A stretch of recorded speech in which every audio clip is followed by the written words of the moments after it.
Hello friends, welcome to my science channel. I'm your host Ron Chatterjee. Today we're going to discuss light guide or light pipe, how an optical engineer will design something similar to that. If you have bought a new car, chances are you have probably seen a small little light ring that goes around your cup holder or USB port, or if you're taking a flight, you can also see that. Purpose of them is basically user to be able to see those port during nighttime. Daylight running lamp, for example, is illuminating a small little area over your headlight like an eyebrow. But how someone will go ahead and design it? Let's talk about it in today's lecture. To illustrate the concept, just as an example, let's take a look at this car, and there you go, in a cup holder you can see two light rings. That's also, we can call it a light guide. That's at the base of your cup holder is illuminating this area. But how someone can go ahead and design this?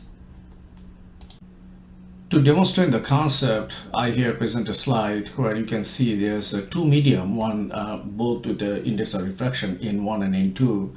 When the condition is met, when N2 is greater than N1 and the laser light hits at a critical angle, without having any light being refracted, it will totally reflect, hence the name internal reflection, total internal reflection, or TIR.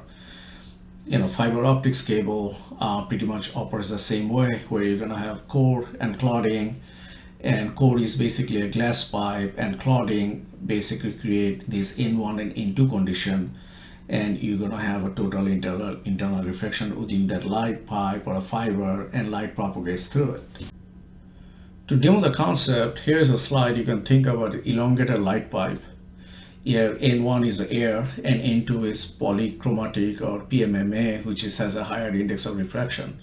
So you're meeting that N2 greater than N1 condition, and your laser is shining, or your LED light source is shining at a critical angle or greater than a critical angle, creating this TIR condition inside your light pipe.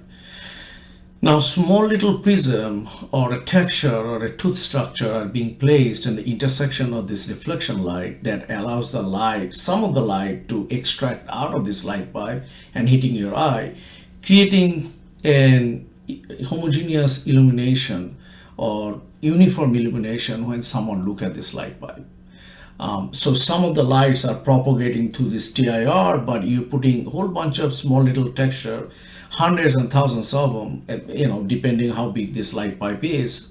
And some of the lights are being extracted, and some of the lights are going through this TIR condition, propagating through, and creating a homogeneous light condition, just creating, possible with just a one or two LED.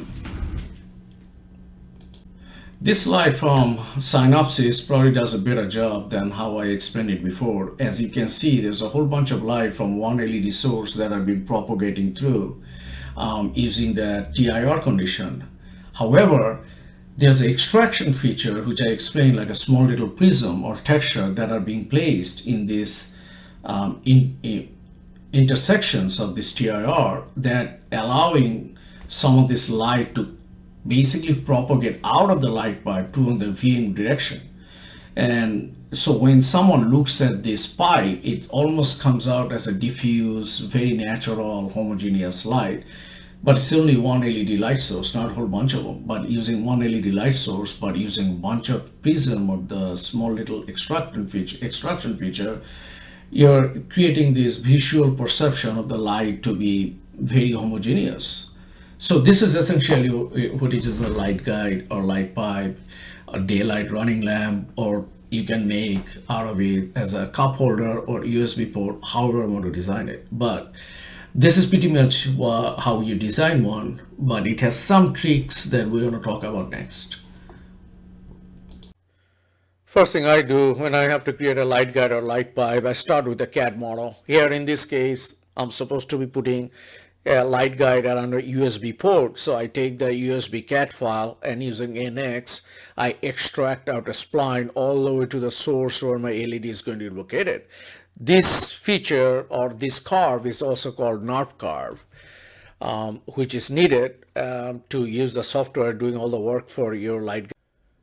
Here is a light guide or light pipe around your USB port. That spline that I have drawn, taken from that CAD model, I put the software actually did a rectangular PMMA or a polycarbonated structure around that, and then put a whole bunch of prism or small little structure to extract the light, making the TIR condition all the way to your source of your where the LED is. So allow me to share this so that you can get the concept.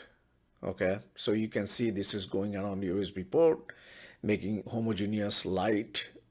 Here is a very interesting video to share. You have a two USB port, and you can see I started to put light guide or light pipe around them, and all the steps of the little texture that I started to put into the rise is basically building up my light guide to illuminate this two USB port. So it can be seen in this NX model where this two USB port, and there's a light guide and light source. That's your LED light source, and we are planning on going around and creating a light all the way around to the USB, all the way around the USB, both of them to be illuminated. And just with any optical design, at the end you have to do some performance evaluation. Here I'm using SPIOS to see how my light guide is performing. It more or less 80% uniform, I would say, because you have green all the way. There are some hot spots which can be further mitigated by a good mechanical housing design, and if needed, some diffuser screen on the top that can also even out the light. There we have it, folks. Till next topic, subscribe, like, and thank you very much for listening.